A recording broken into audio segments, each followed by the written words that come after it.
দেখেন কাজের পাশাপাশি যে একসাথে জয়েন দিচ্ছি প্রায় 2 মাস হয়, ঠিক আছে।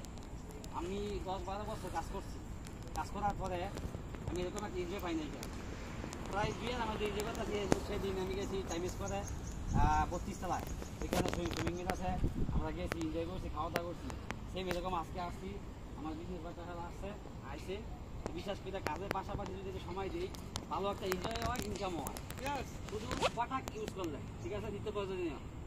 তো যারা কাওয়ান আছেন, বন্ধু বান্ধব আছেন, ইনভাইট করেন, যদি আসে জয়েন করার জন্য জয়েন করবে, তারপরে আমাকে সাথে এনজয় করবো, আমাকে টিম বড় হইব, টিম ভক্ত হইব, শক্ত হইব, সব মিলে আর কি। তো আমার জন্য দোয়া করবেন, আমি যাতে জয়েন দিয়েছি, আমি যাতে আপনাকে পাশে থাকতে পারি এবং নিজেদের দোয়ায় আমি কিছু আগাইতে পারি, বলতে পারি আপনাদের সামনে সহযোগিতা নিয়ে, ঠিক আছে। তো আমার জন্য দোয়া করবেন।